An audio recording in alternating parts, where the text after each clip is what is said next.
strong risk narrative is what turns scattered technical facts into a story that leaders can understand, teams can act on, and auditors can follow later without needing to guess what you meant. In this episode, we focus on building risk narratives for artificial intelligence, AI, that feel grounded and credible, especially for brand new learners who are still building intuition about how AI systems fail in the real world. Scenario thinking is not the same as making up scary stories, and it is not the same as listing every possible problem until everyone feels overwhelmed. The point is to create a clear, realistic explanation of how harm could happen, what signals would show it is starting, and what controls would reduce the risk before damage spreads. When you do this well, people stop arguing about whether risk is real and start discussing what to do about it. By the end, you should be able to build a narrative that is specific enough to be actionable, cautious enough to be defensible, and simple enough that it does not require specialized jargon to understand.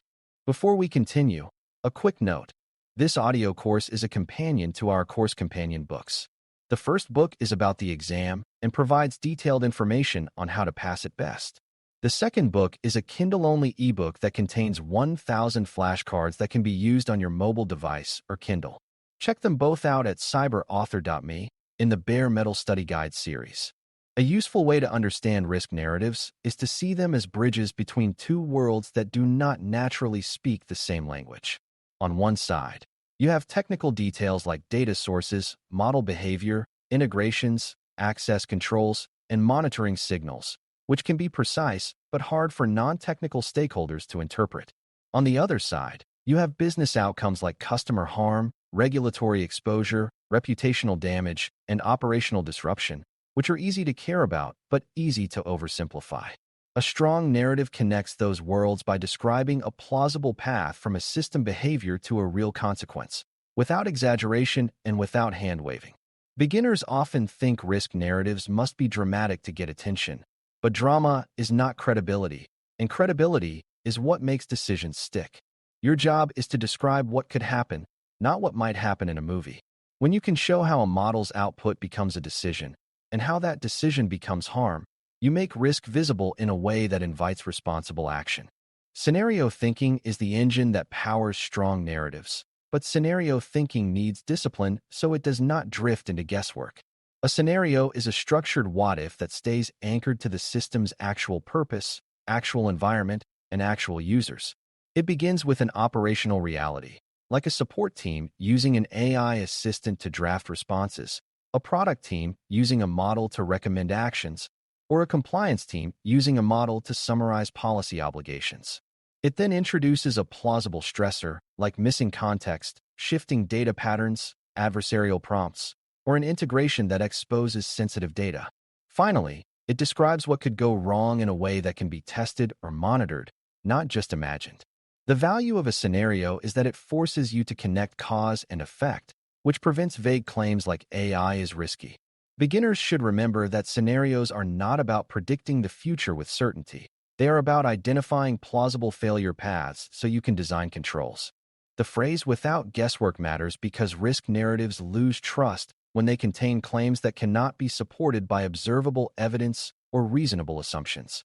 Guesswork shows up when people say the model will definitely do something harmful, or when they assume the worst case is the most likely case, without explaining why. A better approach is to use bounded language that shows you understand uncertainty while still taking risk seriously. For example, instead of claiming the model will leak personal information, you can describe the conditions where leakage is possible, such as when sensitive documents are connected to retrieval and permission boundaries are weak. Instead of claiming the model will discriminate, you can describe how representation gaps and measurement bias can create uneven error patterns across users. This is not a retreat from responsibility. It is the foundation of defensible reasoning. When you tell a story that acknowledges uncertainty and then explains how you will reduce it through testing and monitoring, stakeholders are more likely to believe you. Credible narratives make people feel guided rather than manipulated. A strong AI risk narrative usually starts by naming the system and its boundaries in plain language, because confusion about scope is one of the biggest sources of weak risk discussions. You want to be clear about what the system does, what it does not do, what data it touches, and what decisions it can influence. If the model only drafts text but does not send it, that boundary changes the risk story because the human remains the final sender, although human behavior can still create overtrust risk. If the model can retrieve internal documents, the risk story must include data access, permission enforcement, and the possibility of revealing more than intended. If the model can call tools, then the narrative must include what actions could be triggered and what fail-safes exist to prevent unsafe automation. Beginners sometimes skip this step and jump to harm outcomes. But without scope, the story feels speculative. Scope is also where you identify stakeholders who could be harmed, including customers, employees, partners, and the organization itself. When the boundary is clear, the scenario becomes grounded, and the narrative becomes more than an opinion. Once boundaries are clear, the next narrative step is to describe the normal workflow the system participates in, because risk is not only inside the model, it is inside the process around the model. A model output becomes risky when someone trusts it, forwards it, or uses it as a basis for action, and those human moments are where scenario thinking becomes practical. For example, if a support agent receives a drafted response, the agent might skim it quickly, assume it is correct, and send it, especially during high volume. If a manager uses a summary to make a policy decision, the manager might treat the summary as faithful even if it omitted a key exception. If an analyst uses the model to interpret security alerts, the analyst might act on a confident suggestion without verifying evidence. These are not character flaws. They are normal human shortcuts under time pressure. A good narrative names those shortcuts without blaming people, because risk programs succeed when they design for real humans rather than ideal humans. When you describe workflow honestly, the story feels real, and controls like approvals, monitoring, and training make more sense. From there, you introduce the stressor that makes the scenario interesting, and this is where beginners sometimes drift into fantasy instead of realism. A stressor should be something that plausibly occurs in your environment, like ambiguous inputs, incomplete documents, changes in user behavior, or an attacker trying to manipulate outputs. It can also be an organizational stressor, like a deadline that pushes people to skip reviews, or a vendor update that changes behavior without clear notice. The important point is that the stressor should connect to known AI failure modes, such as hallucinations, unsafe recommendations, prompt injection, or drift, rather than being a generic statement that the model might be wrong. When you choose stressors carefully, you are showing that your narrative is built on understanding, not fear. A well-chosen stressor also helps you define what signals you would monitor, because stressors create patterns you can observe. This is how scenario thinking becomes an operational tool, not just a storytelling technique. A credible risk narrative then explains the failure path, meaning the chain of events that turns a stressor into harm, and this is where clarity matters more than length. Beginners often make the failure path either too short, like the model is wrong so harm happens, or too long and speculative, like a complex chain that assumes many unlikely things. The best failure paths are straightforward and anchored to real behavior. For example, ambiguous input leads to a hallucinated claim. The claim is presented confidently, a rushed user accepts it, and a decision is made that causes a customer impact. Another path might be that a retrieval connector includes a confidential document. A user asks an innocent question, the system retrieves and exposes an excerpt, and the excerpt contains personal data that should not be shared. You can also describe how a malicious user probes the system repeatedly until a refusal fails, then uses the output to spread harmful content. The goal is not to prove the exact timeline will occur, but to show a plausible mechanism of harm that justifies controls. When the failure path is clear, stakeholders can see where to intervene. At this point, strong narratives shift from what could go wrong to what would reduce the risk, because scenario thinking is only useful when it leads to action. Controls should be described in relation to the failure path, not as generic security buzzwords. If the path involves overtrust, controls might include human review gates for high-impact outputs and interface queues that encourage verification for critical claims. If the path involves leakage through retrieval, controls might include permission-aware retrieval boundaries, minimization of accessible sources, and output restrictions that prevent verbatim exposure of sensitive content. If the path involves adversarial inputs, controls might include consistent refusal behavior, rate limits, monitoring for probing patterns, and regression tests that ensure defenses remain strong after updates. If the path involves drift, controls might include monitoring for input distribution shifts, sampled outcome checks, and governance gates for retraining decisions. A good narrative also acknowledges trade-offs, because controls often reduce convenience, and ignoring trade-offs makes the story sound naive. When controls are connected to failure paths, they feel necessary rather than optional. Another piece that makes risk narratives strong is signal thinking, because leaders often ask how will we know, and a narrative without signals feels like pure speculation. Signals are observable indicators that the scenario may be unfolding, such as a rise in user complaints about incorrect outputs, an increase in overrides, a spike in refusals, or a pattern of repeated probing attempts. Signals can also include drift indicators, like changing input patterns or shifting error distributions across user segments. Beginners sometimes assume signals must be perfect proof, but signals are often early warnings that trigger investigation, not definitive conclusions. A mature narrative explains what signals would lead to what actions, such as tightening guardrails, pausing an integration, or rerunning validation tests. This makes the narrative feel operational because it describes how the organization would respond rather than simply describing a danger. Signal thinking also helps you avoid guesswork because you are not claiming the scenario will happen. You are claiming you have a plan to detect and contain it if it begins. When you can name signals and response levers, your narrative becomes a practical safety plan. Risk narratives also become stronger when they clearly separate likelihood, impact, and confidence, even if you do not use numbers, because mixing those concepts creates confusion. Likelihood is how plausible the scenario is given your environment. Impact is how bad the outcome would be if it happened, and confidence is how sure you are about your assessment based on available evidence.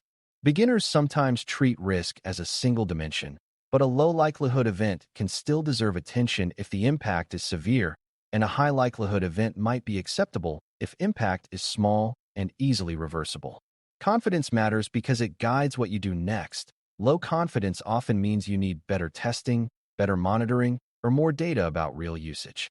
A good narrative can say, this scenario is plausible because the workflow is high volume and verification is weak, and the impact is significant because it involves sensitive data exposure, and our confidence is moderate because we have limited production observations so far.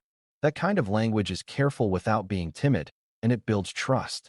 It also invites constructive action, like improving evidence and controls, instead of turning risk discussion into a debate about feelings. A common beginner trap is writing narratives that sound generic, because generic narratives are easy to dismiss and hard to act on. If the story could apply to any organization, it does not help your organization choose specific controls. The way you avoid generic narratives is by grounding scenarios in your actual data types, actual user roles, actual integrations, and actual decision points. That does not mean naming proprietary details. It means being specific about categories, like customer support tickets, internal policy documents, authentication workflows, or incident response guidance. You also want to reflect your actual constraints, like limited reviewer capacity, reliance on a vendor, or the presence of sensitive repositories. The more your narrative reflects your reality, the more stakeholders recognize themselves in it, which increases buy-in.